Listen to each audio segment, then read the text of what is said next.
Okay, guys, I have a new system that the technology people put on my computer and my iPad.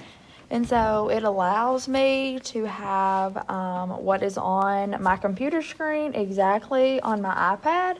And so when we're in class, I can walk around the room more and help more versus me standing at my board and writing, because I have my iPad and I can walk around and project stuff while I'm writing onto the board so you can see. So I'm going to try it today, and we'll see how it goes. And if it isn't very good, then I'll go back to the old way. But I want to try it just to see how it works and if you like it better.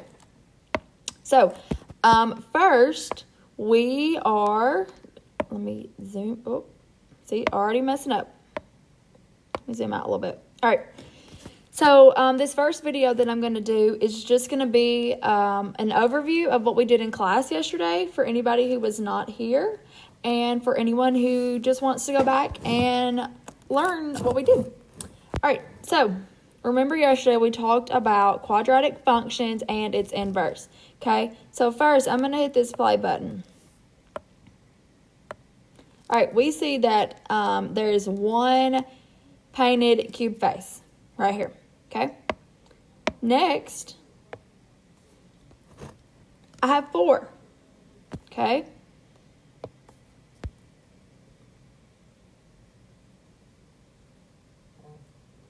And now I have 9, all right? So on your number 1 on your paper, let's see, let's go to this page.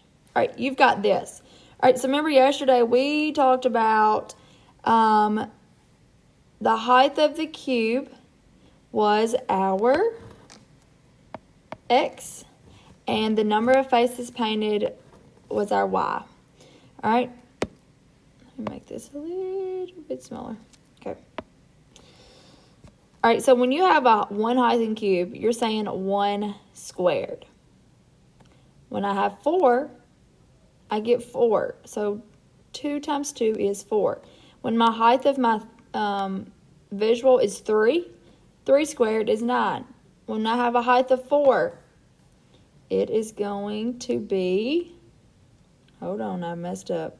Let me think. Oh, here we go. It's going to be 4. 4 squared is 16. 5 squared is 25, and so on. So if I had a height of 10, okay, let's say we have a cube and it has a height of 10.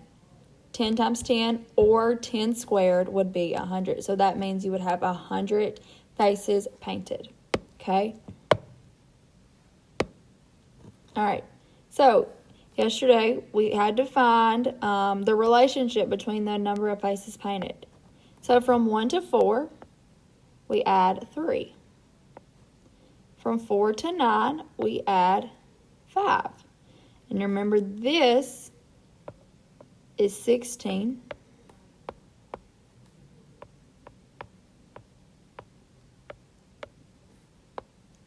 Okay, from 9 to 16, we have 7.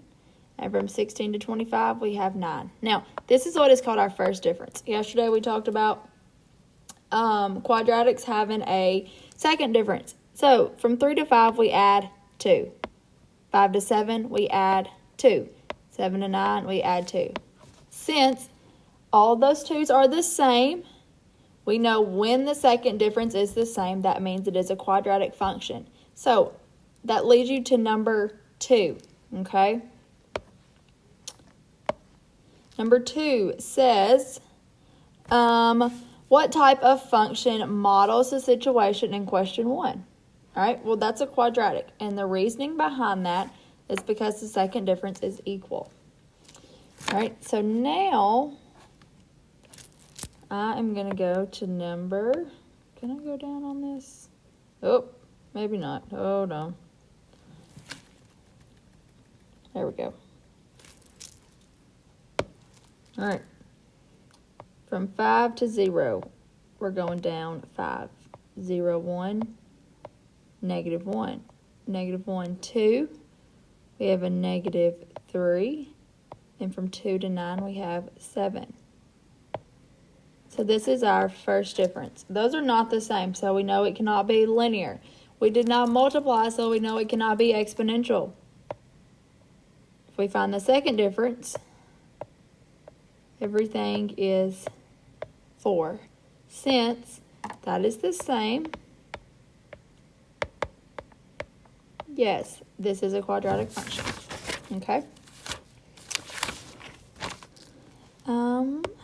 Let's see. Let me go back. All right, I'm going to skip over to number 5, okay? And it says, what name is the given curve to the graph of the function rule? Okay, so it is asking you, what is this right here called? Well,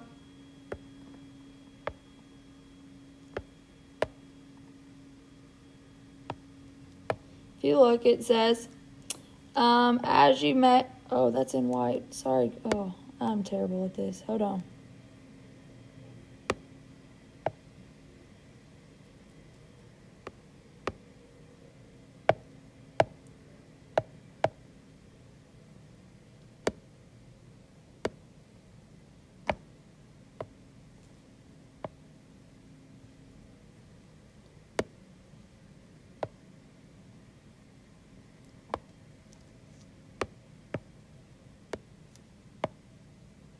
There we go. As you may expect, the graph of the function rule is the parabola. Okay? Sorry that took so long.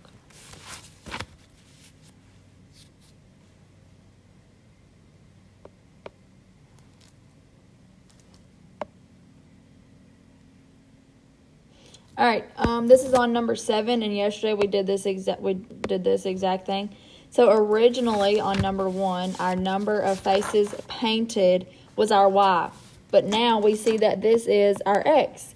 Originally the height was our x, and now it's our y. So what they did was they found the inverse, and all they did was swap their values. Okay.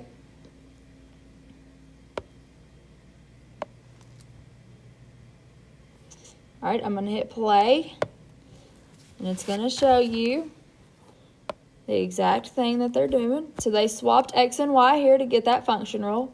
They swapped 1 and 1. They swapped 4 and 2. They swapped 9 and 3.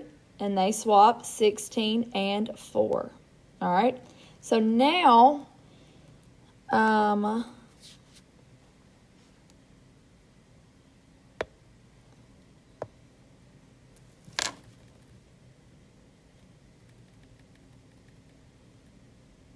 if you don't have this written down on number 7, you need to make sure you write this right here down, okay? This is the short version that we wrote yesterday. So, quad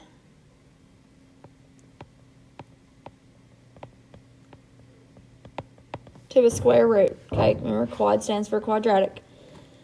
We have y equals x squared to y equals the square root of x. Remember, f of x is y equals, and f negative 1x, simply, it's just a symbol. It's just a symbol. It just means the inverse. And it's because it uses that negative 1, okay?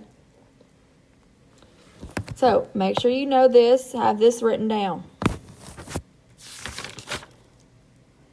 All right, we did number 9 in class, so I want to go over number 10.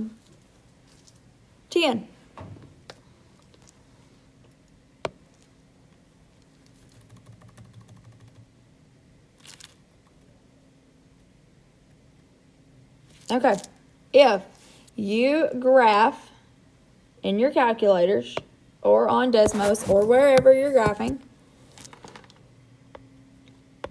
y equals negative 2x squared plus 18, okay? Now, you can pick any values to use for your x's. I chose to use negative 3, negative 2, negative 1, 0, 1, 2, and 3. That's just what I chose. You may have completely different ones, but I just chose those.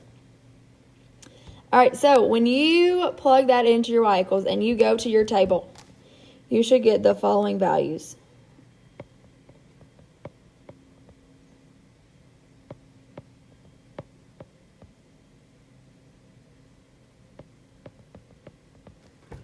All right, remember yesterday, what do you notice about negative 3 and 3?